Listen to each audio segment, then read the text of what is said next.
Merci Jésus. Nous avons dit, c'est encore possible. Alléluia. Et la Bible nous dit, tout est possible à celui qui croit. Alléluia. Pourquoi j'ai dit c'est encore possible? Tu m'as parlé des malédictions familiales. Il y a des gens qui sont ici. Ils travaillent jusqu'à...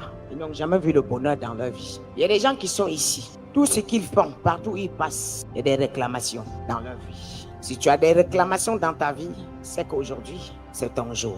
Amen. Si tu as des réclamations dans ta vie, c'est qu'aujourd'hui, c'est ton jour. Il y a ce qu'on appelle la malédiction générationnelle. C'est-à-dire, c'est que la maman a vécu, la fille vit la même chose, la petite fille vit la même chose, l'arrière-petite fille vit la même chose. Mais sur toi, ça va s'arrêter. Il y a des gens que dans leur famille, il n'y a pas de mariage. Dès que tu te maries, soit le mari meurt, soit on crée le divorce. Et je vais te dire, aujourd'hui, nous allons briser cela. Écoute cette prédication attentivement. Nous allons parcourir quelques écritures. Mais cela, vous le savez, que mon Dieu est un Dieu du tic au tac. Et si tu t'es déplacé pour être là aujourd'hui, c'est pour une bonne cause. Après aujourd'hui, ta vie de prière, ta manière de fonctionner avec Christ va changer. Amen. Alors, nous avons dit, c'est encore possible. Toi qui vis des situations pareilles, lorsqu'on est dans des situations qu'on croit impossible de relever le défi, comment on pourrait se comporter pour pouvoir relever encore le défi, pour vivre encore? Amen. Parce qu'il y a ceux que tu les regardes, mais tout est mort dans leur vie. Ils n'ont pas en eux-mêmes la vie. Et quand tu n'as plus de vie, tu ne peux pas produire la vie. Amen. Alléluia. Si tu n'as pas la vie, il faut que la vie soit en toi pour que tout ce que tu touches, ça marche. Alléluia. Merci. Et pour cela, qu'est-ce qu'il faut faire? Premièrement, tu dois manifester ce qu'on appelle la force de la décision. Amen. Tu dois manifester ce qu'on appelle quoi? La force de la décision. Nous avons 7 secrets pour relever le défi. Cela signifie qu'à partir d'aujourd'hui, tes résultats viendront de la décision que tu as prise aujourd'hui. Amen. Alléluia. Vous savez, les choix que nous faisons dans la vie déterminent là où nous allons atterrir. Les choix et les décisions affectent notre destinée, soit positivement ou négativement. Voilà pourquoi nous allons voir dans Deutéronome 30, verset 19. La Bible dit, car, quelqu'un est là? Vous êtes déjà là? Prenez vos Bibles. Deutéronome 30, verset 19. Merci. Deutéronome 30, verset 19. Veuillez vous tenir debout, s'il vous plaît, pour lire la parole du Seigneur. Merci. J'en prends aujourd'hui à témoin contre vous le ciel et la terre. J'ai mis devant toi la vie et la mort, la bénédiction et la malédiction. Choisis la vie, afin que tu vives, toi et ta postérité. Merci. Amen. Merci. J'ai mis aujourd'hui devant toi la vie et la mort. Prends la vie afin de vivre. Alléluia. Une bonne vie. Ça veut dire, lorsque nous choisissons, nous faisons un mauvais choix. Lorsque nous prenons les mauvaises décisions, nous avons une destinée très compliquée, très difficile. Nos décisions affectent nos destinées. Alléluia. Nos décisions font quoi? Affectent nos destinées. La route que vous empruntez détermine où vous finirez. Écoutez, ce que les hommes acclament aujourd'hui n'est pas forcément ce qui est bien devant le Seigneur. Avoir le follower aujourd'hui, tu es connecté, il y a 10 000 vues, il y a 30 000 vues. Est-ce que dans ça, il y a la vie? Aujourd'hui, tout ce que tu fais, tout le monde applaudit. Est-ce que Dieu acclame? Alléluia. La décision d'aujourd'hui détermine là où tu finiras. Alors voilà, nous allons prendre un exemple dans la Bible. Ruth 1, 3 à 5. Ruth est de la descendance de Moabites. Alléluia. Il vient des Moab. Non, c'est une Moabite. Nous voyons Naomi qui quitte le pays de Bethléem. Il y avait la famine. Décide de prendre son mari et ses 2 fils pour aller vivre dans le pays des Moabites. Arrivé là-bas, il va perdre non seulement son mari, ses 2 fils vont marier, les 2 Moabites, et les 2 aussi, on va tous les tuer. Elle se retrouve dans ce pays, les mains vides. Amen. Alléluia. L'un des fils s'appelait Kinja. Alléluia. L'autre Malon. Les 2 sont morts. Mais nous allons voir, lorsque les 2 sont morts, Naomi était déçue. Quelle malédiction que ça passe sur elle. Elle qui est remplie de grâce. Elle se retrouve dans une situation où elle ne sait même plus comment gérer. Donc, elle décide de retourner dans son pays. Mais les 2 belles filles, après que les 2 belles filles ont vécu avec les fils de Naomi, 10 ans après, il n'y avait pas d'enfants. Ils sont tous morts. Alors Naomi lève la voix. Elle dit à ces 2 belles filles, moi je n'ai plus d'enfants pour vous donner un autre mari. Séparons-nous ici. L'embrasse. Naomi est pas. Alléluia. Où tu seras enterré, moi aussi, je serai enterré. Oh my God. Ça veut dire, elle a épousé cet homme de tout son cœur. Elle a aimé la belle-mère. Elle n'était pas avec cet homme par intérêt. Elle était avec cet homme par amour. Donc, je ne trouve pas bon d'abandonner cette belle-mère qui est si gentille et qu'à cause de nous, elle a perdu ses enfants. Donc, je resterai à côté d'elle pour apporter mon soutien. Et dit à sa belle-mère, ainsi s'est dit non, ne me presse pas de te quitter. Non, ne me presse pas de te quitter. J'irai où ton Dieu sera mon Dieu. Tes pères seront mes pères. Oh my God, Jésus. Alléluia. Le choix est une force et une clé pour la réussite. Le choix est une force et une clé pour le changement. Le choix est une force et une clé pour l'apaisement de ton chemin. Alléluia. Luc 1, 16 à 19. Répondit, ne me presse pas de te laisser, de retourner loin de toi. Où tu iras, j'irai. Où tu demeures, je demeurerai. Alléluia. Ton peuple sera mon peuple. Ton Dieu sera mon Dieu. Où tu mourras, je mourrai. J'y serai enterré, que l'Éternel me traite dans toutes ses rigueurs. Si autre chose que la mort vient à me séparer de toi. Naomi, la voyant décidée à aller avec elle, c'est ça, intense, merci. Les filles ensemble voyageaient jusqu'à arriver à Bethléem. Et lorsqu'elle entrait dans Bethléem, toute la ville fut émue. Et les femmes disaient, est-ce la Naomi? Les femmes étaient étonnées, bien-aimées. Ils étaient étonnés. Comment est-ce que Naomi vient avec une Moabite? Les Bethléemites étaient étonnés. Dans la loi, c'était interdit, bien-aimés. Une Moabite n'avait pas le droit d'épouser un Hébreu. Amen. Non, c'était interdit. Mais bien-aimés, vous avez le pouvoir de changer toute malédiction qui a été décrite dans votre vie. Par votre décision, vous avez le pouvoir de modifier la constitution de votre famille et d'un pays par votre décision. Alléluia. Vous avez le pouvoir de faire quoi? De modifier la constitution que les générations et les générations ont vécue. Vous avez le pouvoir entre vos mains selon votre choix. Amen. Votre choix effacer les malédictions et vous fait vivre ce que personne n'a vécu dans votre famille. Et vous êtes le premier à écrire l'histoire. Amen. Vous avez le pouvoir de choisir.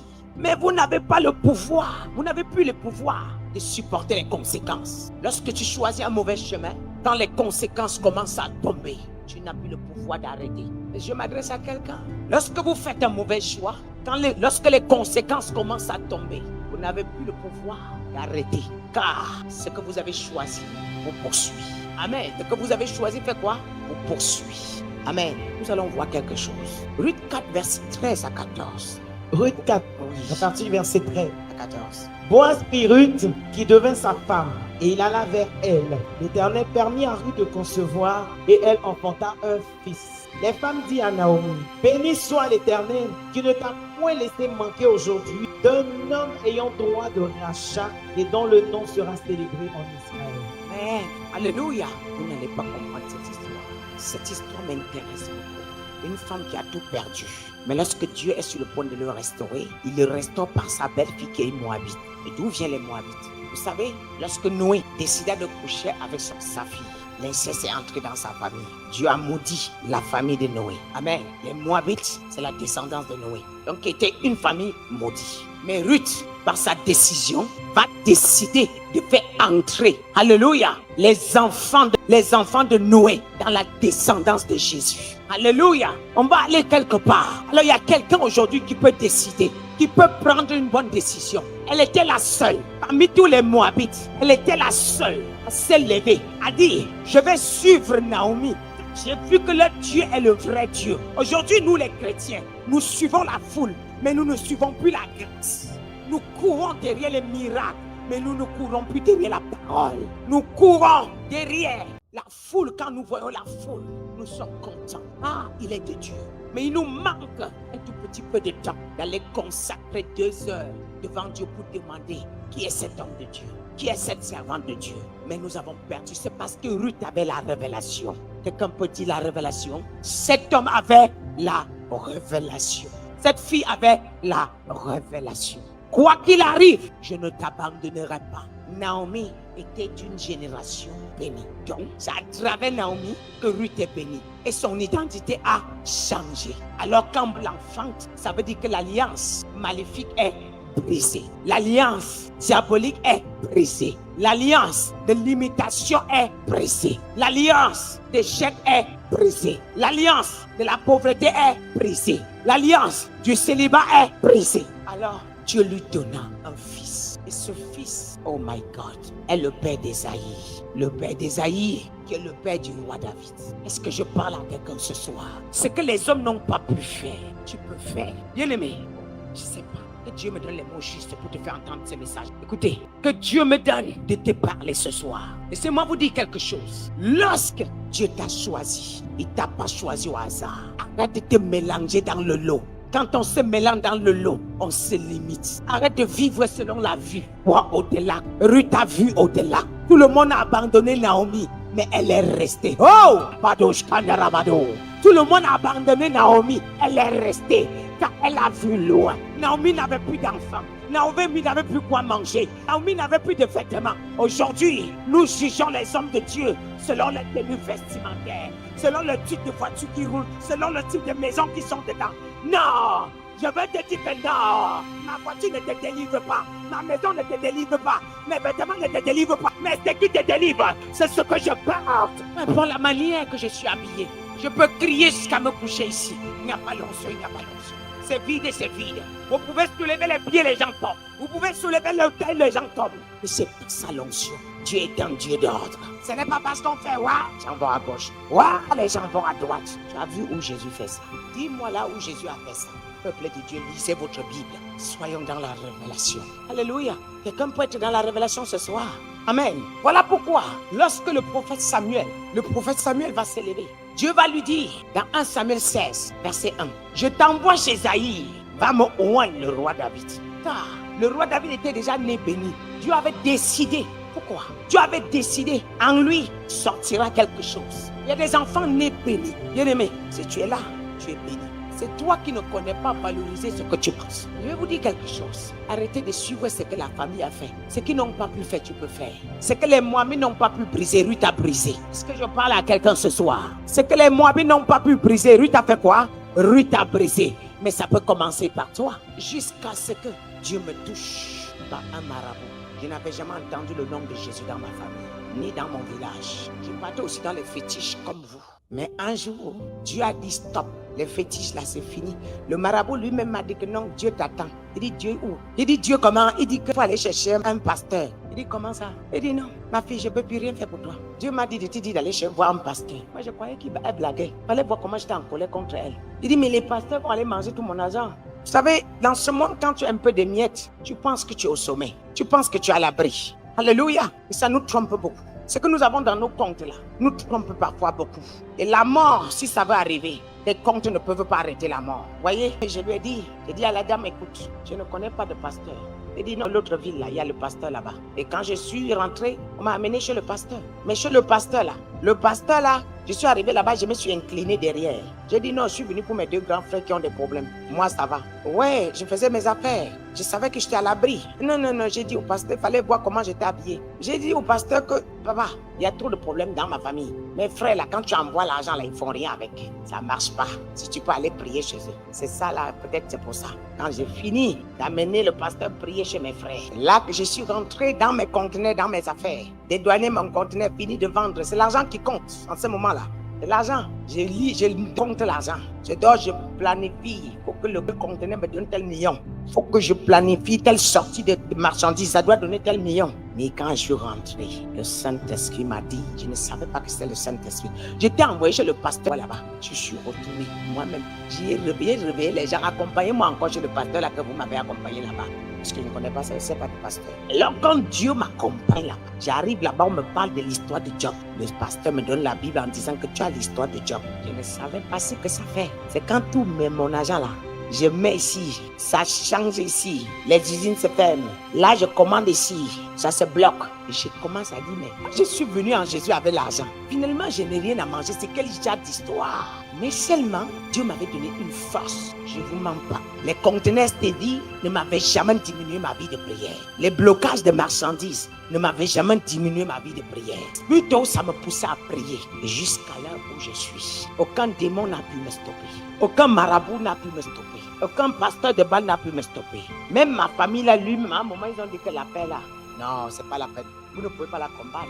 On combat, elle continue, elle avance seulement. Elle ne regarde même plus personne. Pardon, c'est mieux de la rattraper. Et ils sont revenus me chercher parce que ma famille m'a rejeté. Mais dans notre famille, c'est l'idolâtre. Nous servons des dieux morts. C'était ça. Mais tu sors d'où? Écoutez, dans une famille chefferie, vous savez comment c'est compliqué. Arrière-grand-mère chefferie, maternelle chefferie, paternelle chefferie. C'est blindé comme ça. Tu te places pour vous parler de Jésus. Elle est entrée dans l'affaire là. Ce qu'on appelle la sorcellerie, là, elle est dedans. Voilà ça. Elle n'entend plus. Elle ne comprend plus personne. C'était ça. C'est quand Dieu m'a donné les mots, je les ai fait asseoir. J'ai dit, Dieu m'a appris une chose, je prie seulement, quelque chose change. Mais je n'ai rien d'autre. On est là, on prie, vous allez voir, c'est tout. Et si vous rentrez le soir, la prière me dit, je t'ai dit, tu vas changer de voiture, mais attends-moi, c'est pas toi, je vous assure.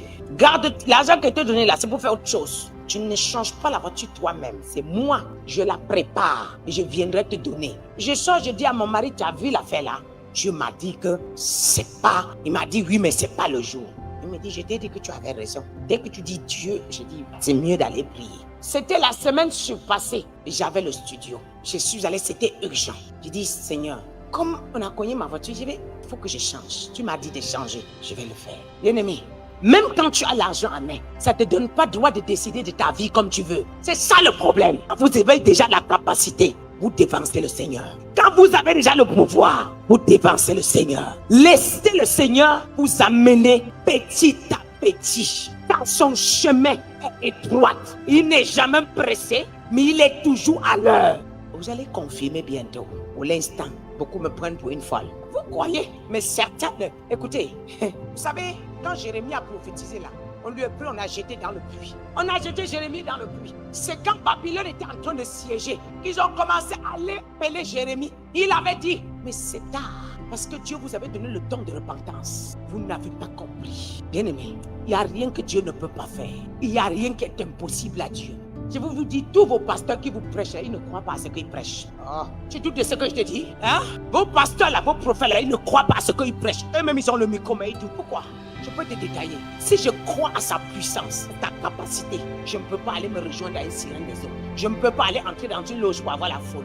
Car lorsque sa foule viendra, toi-même tu ne pourras pas contenir. Amen. Si je fais confiance à Dieu, je ne serai pas pressé que les gens me voient. Je resterai dans le secret. Il me sortira au moment opportun et au temps favorable.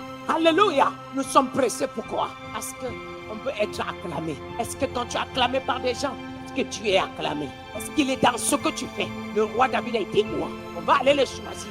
Il est le dernier. La famille va régner son onction. Il va passer son temps dans les cavernes, caché, jusqu'à ce que, même après avoir terrassé Goliath, il passe son temps dans les cavernes. Mais quand Dieu va apparaître dans la vie du roi David, il va dire, tu es mon roi, que moi j'ai choisi. De ton trône sortira mon héritage. Alléluia. De ton trône viendra les épreuves du roi David. Ont qualifié son ministère. La souffrance du roi David ont qualifié son ministère. Mais nous, les chrétiens d'aujourd'hui, on ne veut pas des épreuves. Chaque épreuve, en tant que chrétien, est permise par Dieu. Alléluia. Chaque épreuve, en tant que chrétien, est permise par quoi? Par Dieu. C'est Dieu qui te l'envoie. Mais pour voir s'il te fait confiance. Dieu ne fait pas confiance n'importe comment. La bénédiction de Dieu est compliquée à attraper. Voilà pourquoi son chemin est étroit. Le chemin large amène à la perdition. Mais le chemin de Dieu, Dieu peut te parler. Quand tu vas parler, il va derrière, il change. Oh mais Dieu, vous ne pouvez pas comprendre qui est Dieu. Oui, il te dit, va dire des choses, tu vas dire. Et derrière, il change. Après, il te dit, maintenant les gens qui te contredisent là, c'est avant-garde le calme. C'était pour voir leur réaction. S'ils ont compris, tu es. Tu vois non, un petit truc comme ça, ils sont en train de te dire, c'est moi. Je l'appelle l'acteur numéro 1. Je vous dis, j'appelle le Seigneur l'acteur numéro 1. Il organise le film, il est assis, il croise le bras, vous tournez le film. À la fin, il est vainqueur. Il n'y a personne qui tourne les films plus que Dieu. Vous pensez que le diable travaille pour qui? Attends, je peux te parler ce soir? Le diable travaille pour Dieu. Parce que si le démon ne venait pas te déranger la nuit, tu ne devais pas prier. C'est pas vrai? Vous ne priez pas. Parfois, quand la maladie, Dieu permet qu'on vienne te donner certains repas la nuit. Tu te lèves à ce moment. Au nom de Jésus, il faut que le repas disparaisse. Seigneur, c'est parce qu'il t'a visité. S'il n'y avait pas les épreuves, s'il n'y avait pas les démons travaillent en faveur de Dieu. Et c'est pour vous. Vous croyez quoi? S'il n'y avait pas de démons, je suis sûr que tu ne pries pas. C'est parce que tu as peur de dormir et voir le démon que tu te lèves la nuit, tu pries. C'est parce que tu as peur de dormir, on te jette les maladies que tu te lèves et tu pries. C'est pas vrai? Tiens, 99%, même moi-même je suis des gars. Attends, parce que je vous dis, il y a des choses que j'ai fait à cause des sorciers. Mais attends. Et puis à un moment, j'ai demandé à Dieu, mais ma vie c'est de combattre.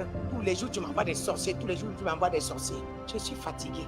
Tous les jours, c'est de combattre. Et le combat, tu ne peux pas diminuer, Seigneur. Il me dit, non, si je diminue, tu ne vas pas avancer. C'est ça. Tu as vu l'onction que tu as là? C'est à cause de ces sorciers-là que tu as cette onction. Si je ne les avais pas envoyés, tu ne serais pas là où tu es. Alors parfois, quand Dieu veut que tu avances vite, il double les attaques. Ce n'est pas l'ennemi. L'ennemi n'a aucun pouvoir sur toi. Vous n'avez pas vu que parfois, c'est quand tu pries bien que les démons viennent beaucoup. Hein? En ce moment, multiplie mon frère. Et quand il vient nombreux, tu multiplies. Quand tu viens beaucoup, ça veut dire que tu es en train d'avancer. Mais dans la bataille, tu les renverses. Dans la bataille, tu les renverses. Dans la bataille, tu les renverses. Ça, c'est un chrétien qui est en train de mourir. Là, vous priez. Quand les démons viennent, attends, écoutez, je vais vous dire. Les démons, c'est échelon par échelon. Il y a les caporales chefs, il y a les adjudants chefs, il y a les généraux. Hein? Vous ne savez pas? Il y a les généraux, oui. Et pour tester ta dimension du ministère, ils envoient catégorie par catégorie. Quand ils envoient aujourd'hui, toi tu domines, ils changent d'équipe demain. L'équipe qui vient est au-dessus de ce qui était hier. Quand tu domines encore, ils changent encore. Ouais. Vous savez, un jour, je dormais. Et c'est comme si j'étais exposé. Et d'un coup, je vois le monde des démons qui était. Mais la bataille a commencé. Les larmes sortaient par les pieds. Je ne comprenais même pas qui j'étais en ce moment. Et je marchais que sur la tête comme ça. Je laissais les fesses. J'ai entendu. Hey, pardon, changeons d'équipe. C'est pour vous dire. Hey, non, changeons d'équipe. Envoyons les chefs. Et les chefs sont venus. Même le combat en chaîne. Les chefs au-dessus ont dit, hey, pardon, on ne peut pas tuer. Ils sont partis. Il faut savoir, la vie spirituelle est comme le travail que tu as aujourd'hui. Quand tu travailles bien, on t'augmente le salaire, n'est-ce pas? On te fait grimper au fur et à mesure. C'est comme l'école. Vous partez, vous changez de classe tous les jours. La vie chrétienne est parfaite. Et on ne peut jamais servir Dieu dans la loyauté, dans l'honnêteté, dans la vérité et perdre le combat. Impossible. Maintenant, une dernière chose que le Seigneur me met à cœur de vous dire. Arrêtez de dire, lorsque vous croisez une grâce, vous pensez que la grâce est là pour vous donner les finances. Non, c'est un problème. Car le moment où Dieu vous équipe spirituellement n'est pas le moment où vos comptes bancaires seront remplis. J'ai parlé à quelqu'un? Oui, c'est là où Dieu voit si tu es son fils. Le moment où Dieu vous remplit spirituellement ne va pas vous remplir des comptes bancaires. Il peut y avoir des exceptions, hein? Mais en général, le moment où Dieu vous équipe est le moment où Dieu vous retire parfois les finances. Il vous prive des finances. Parce que pour que vous soyez équipés dans la sagesse et dans l'intelligence divine, alléluia, nous ne pouvons pas obtenir tout à la fois. Ce n'est pas possible. Et plus tu t'équipes, plus il augmente les combats, plus tu te décrois et dis, ah, je vois, elle ne mérite pas aller loin. Je ne peux pas lui confier de grandes choses. Dieu n'aime pas les gens qui se plaignent. Non. Il aime les gens qui mettent toute leur confiance en lui. Mon Père est fort et je sais qui il est. Je sais ce qu'il peut faire. S'il a permis aujourd'hui, c'est pour une gloire demain. Alors j'avance. Je ne reculerai pas. Je vois noir, mais je proclame blanc. Ça, c'est ce que Dieu aime. Mais les chrétiens d'aujourd'hui, lorsque nous avons une situation, regardez la vie du roi David. Cet homme m'inspire énormément. J'ai 2 hommes dans la Bible. Quand je lis leur histoire, je suis touché. Le roi David et Daniel. Un homme qui arrive, il y a un décret. Il a changé le décret de Babylone. L'esprit qui portait, l'esprit de sainteté, l'esprit de détermination, l'esprit de prière, la vie de prière pleuvait en lui. Bien-aimé, plus tu pries, quand tu assises quelque part, s'il y a le sorcier, il est dérangé. Ta présence change l'atmosphère. Ta présence bouleverse tout. Mais ça, avant que je n'arrive, mon fils révélé. Tu vois, la table de mixage refusait de fonctionner, n'est-ce pas? Pourquoi ça fonctionne maintenant? Le feu est arrivé, la présence de Dieu est là. Il y a le manteau qui a balayé ça. Donc ce qu'ils ont déposé là, le manteau a balayé ça. C'est pour vous dire, là où il y a la présence de Dieu, l'ennemi ne reste pas. L'absence, écoute, c'est l'absence de la lumière qui fortifie les ténèbres et qui fortifie les démons. Mais la lumière les éteint, les anéantit, les ébrouille, fatigue, les désartive. Amen. Alléluia. sais qui tu es? Tu ne le sais pas. Je veux t'inviter à dire, considère ta vie. À partir d'aujourd'hui, considère ta vie chrétienne. Ta vie chrétienne, considère, car c'est un art et c'est l'or que tu amènes. C'est parce que tu ne connais pas la valeur. Alléluia. C'est parce que tu ne connais pas la valeur. Pourquoi je suis passé par ce témoignage-là? Pour vous parler de la détermination pour arriver là où je suis. Non, je pouvais contrôler 5 groupes de prière seuls. De toutes les façons, le lit ne me voit jamais la nuit. Non, c'était comme ça. C'est vrai, un pasteur ne peut pas se coucher à 22h, se lever à 6h. Tu es faux. Tu es faux. Je ne te pose pas la question. Tu es faux. Tu dors que qui veille sur les âmes. La Bible vous appelle quoi? Vous êtes des bergers. Pendant que les âmes dorment là, tu es debout. Et tu appelles dans les maisons de chacun, tu contrôles. Oui, tu contrôles. Tu es le pasteur, tu dors jusqu'à tu ronfles. De 22h à 6h. Et demain, tu dis, je suis pasteur. Et tu n'es pas pasteur. C'est vrai, je vous le dis. Il y a des choses qui ne manquent pas. Bien aimé, un pasteur, s'il fait un jour, il ne prie pas. Il s'examine soi-même. Il se pose des questions. Vous êtes même là jusqu'à on vient dénoncer le faux. Au lieu que vous vous regardez, vous continuez à faire le faux. Il faut voir le cash qu'ils font pour la délivrance. Il faut voir le cash qu'on sort pour délivrer une personne. Les coups de poing. 10 personnes dans la salle viennent arrêter une personne pour la délivrance. Où est ton autorité? Les personnes qui arrêtent eux-mêmes leurs pieds se cassent. Tellement le démon est plus fort que eux. Le pasteur vient là, arrêtez. Le démon dit avance, tu vois. Viens, viens. Le pasteur se retire en arrière. Arrêtez! Où est ton autorité? Le démon frappe la poitrine devant toi. Il te dit, avance, je vais t'écraser. Je vais te délivrer. Bien, tu veux me délivrer? Bien. Le pasteur change de face. Maintenant, c'est sur les brebis qui s'en chargent. C'est parce que tu ne pries pas. Quand tu ne pries pas, les démons, au lieu que tu délivres les démons vont te délivrer. C'est simple. La vie de prière se manifeste publiquement. Je vais vous dire quelque chose. Ce que nous appelons la prière, l'église, ça se fait dans le secret. Ce que nous venons faire là, c'est juste pour terminer. Mais tout s'est fait en esprit. Toute personne qui devait recevoir sa délivrance aujourd'hui est déjà marquée. Ce que nous faisons devant Dieu est le futur.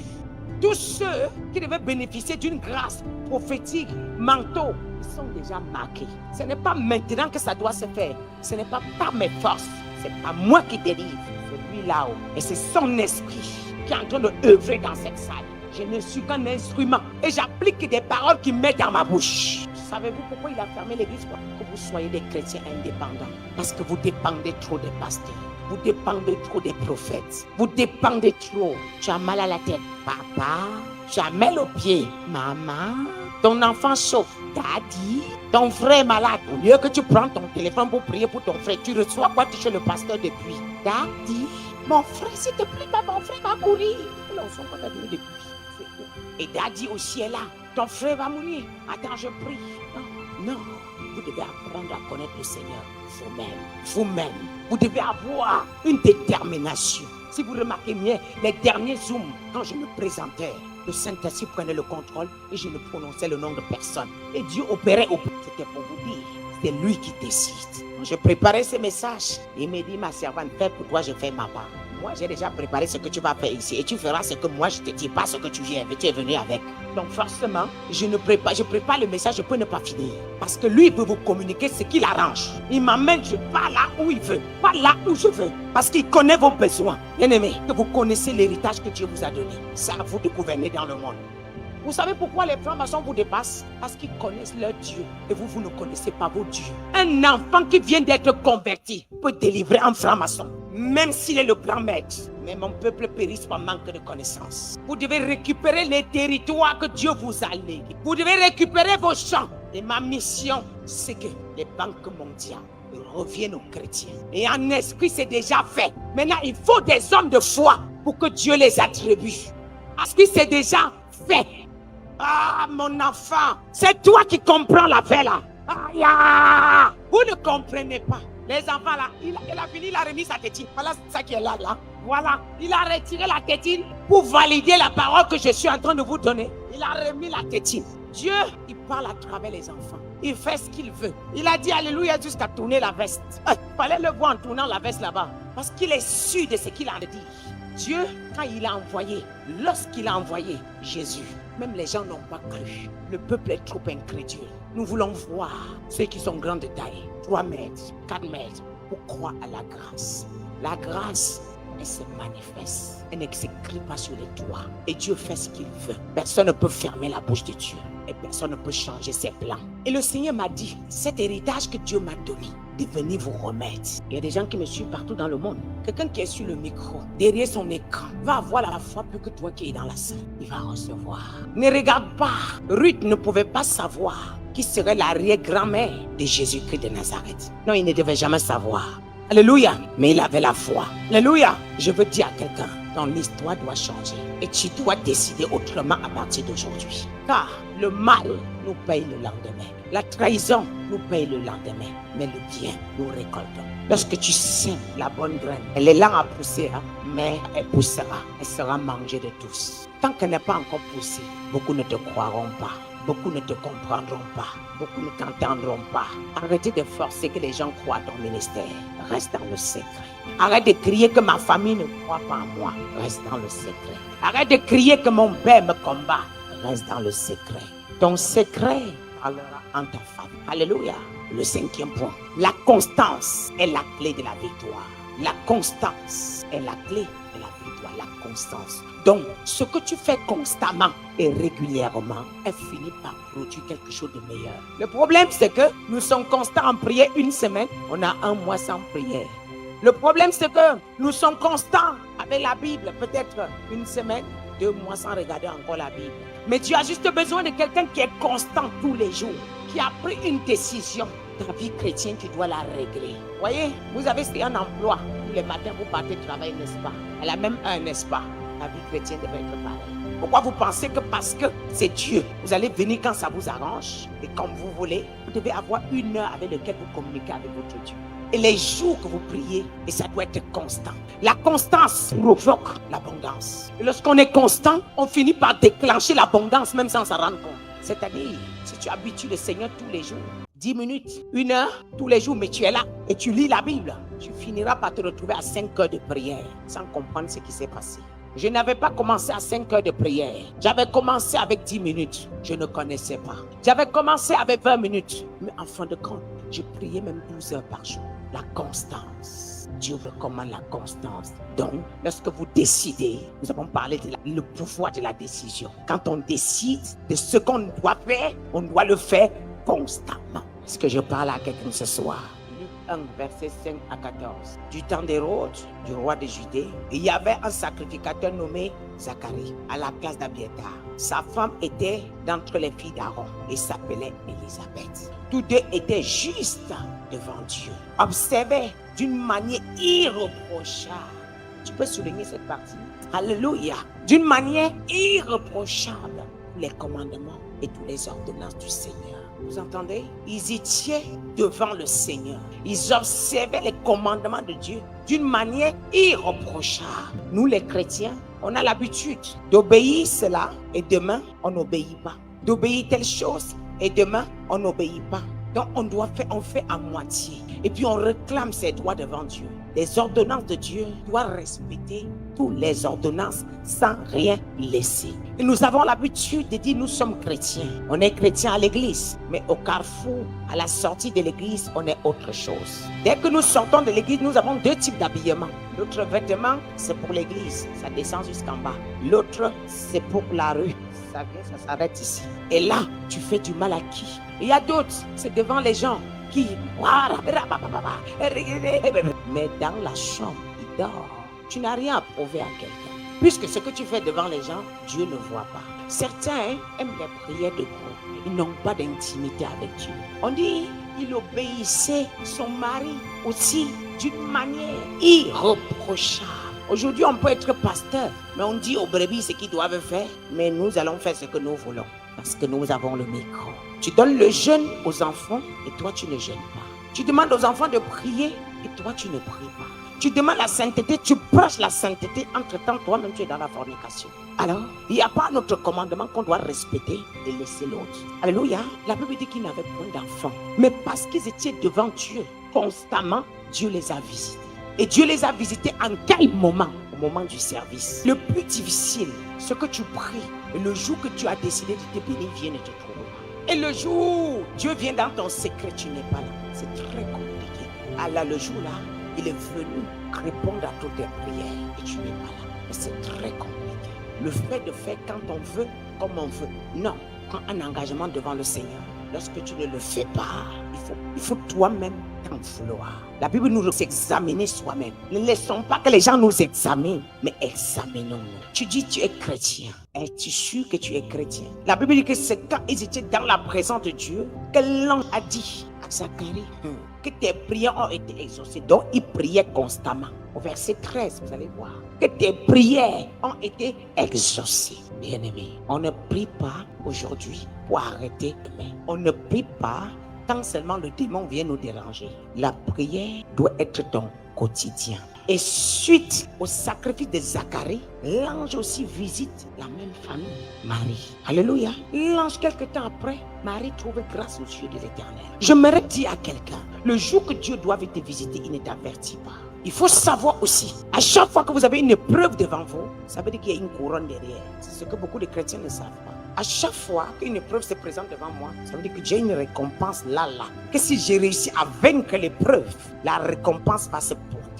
Et beaucoup de chrétiens, au lieu de surmonter, ils se plaignent. Et la bénédiction passe. Tu recommences encore. Il faut savoir, la constance, Dieu te donne un temps pour t'exaucer. Et quand le temps arrive, la Bible dit, il est clair, Dieu viendra comme un voleur. Jamais Dieu va t'avertir que je viendrai tel jour te bénir. Il viendra comme un voleur. Alléluia. Alors c'est celui qui sera connecté qui recevra. C'est celui qui sera prêt qui recevra. Alléluia. Alors je veux parler dans la vie de quelqu'un ce soir. Après aujourd'hui, que la constance soit ton partage. Après aujourd'hui, qu'une bonne décision soit ton partage. Quand tu sortiras d'ici, de la même manière, je peux faire référence sur moi. J'ai cherché Dieu. Tu chercheras Dieu pareil. Car la Bible dit, celui qui me cherche me trouve. Je me laisse trouver par ceux qui me cherchent. Une parole, il ajoute, j'aime ceux qui m'aiment. Les gens pensent que Dieu aime tout le monde. Je suis désolé, c'est l'écriture. J'aime ceux qui m'aiment. Donc Dieu, premièrement, il aime. Si tu ne l'aimes pas, il dit sa main. Voilà pourquoi vous aurez la chicote dans le monde sans retenue. Ces gens-là que Dieu veut chicoter là, c'est des gens que Dieu ne les aime plus. Faites l'effort de plaire à Dieu et d'être devant la face de Dieu. Pour conclure, le 6e point, la constance brise la résistance. La constance brise la résistance. Alléluia. Nous voyons Ruth 4, verset 21. La Bible dit, Salomon engendra Boaz. Boaz engendra Obed. Alléluia. Obed est le fils que Ruth a enfanté. Et Obed engendra Esaïe. Et Esaïe engendra David. Voilà pourquoi Dieu dit, vous allez comprendre que Marie qui tombe enceinte à cause de son mari, Joseph, Dieu ne fait rien pour rien. Dieu a voulu bénir Marie, il l'a rapproché de Joseph. Il y a des porteurs de grâce que Dieu a décidé de les utiliser pour bénir les nations. Dieu ne visite pas en désordre. La grossesse de Marie, c'est pour élever la descendance de Joseph. Pourquoi? Parce que Joseph vient de David. Alléluia. Et David vient d'Esaïe. Esaïe vient de Obed. Obed vient de Ruth. Quelqu'un m'entend ce soir? Alors ce soir, je veux dire à quelqu'un, tu peux relever le défi. Ce n'est pas tard. Alléluia. Ce n'est pas tard. Tu peux relever le défi. Tu peux relever le défi. Alléluia. Si un Moabite ne pouvait pas entrer dans l'alliance, mais à cause de l'obéissance, elle a donné un fils. Que le fils est devenu l'arrière-grand Jésus-Christ de Nazareth. Qui, par ce nom, les démons fléchissent les genoux. Qui, par ce nom, j'ai été délivré. Et toi, tu as été délivré. Le nom qui a changé l'identité d'une femme. Le nom qui a changé l'identité de l'humanité. Le nom qui fait trembler les esprits. Le nom qui guérit. Le nom qui ressuscite. Alors je veux parler dans la vie de quelqu'un. Alliance, parce que Ruth a tenu bon. Il a brisé la résistance. Il a brisé la résistance. Alléluia. La résistance depuis Noé. On avait dit la descendance de Noé était maudite. Mais parce qu'il y a une fille qui a dit non, où Naomi entre-gendre, où elle entre-gendre, où elle je l'enterre, sa descendance a été relevée. Je déclare ce soir, descendance sera relevée. Au nom de ta descendance sera relevée. Au nom de... Mais il y a une chose que je vais te dire. Ne travaille plus pour toi. Ne te concentre-toi sur toi. Concentre-toi pour ta génération. Concentre-toi pour la génération de tes enfants. Vous savez, ce que nous vivons aujourd'hui, c'est parce que nos pères, ils n'ont pas préparé le chemin. Mais toi, tu ne feras pas la même chose. Alléluia. Alors il y a un Ruth dans ce lieu. Il y a un Ruth dans ce lieu. Il y a un roi David dans ce lieu. Je proclame que l'onction que Ruth a portée, tu portes la même chose. Tu portes la même chose. Au nom de... Alors, comme vous devez une vie de consécration pour obtenir cela. Si vous regardez bien, Ruth a vécu une vie de consécration. Et nous devons être sous sa volonté constamment. Colossiens 1, verset 10. Vous marchez d'une manière digne. Vous marchez d'une manière digne du Seigneur.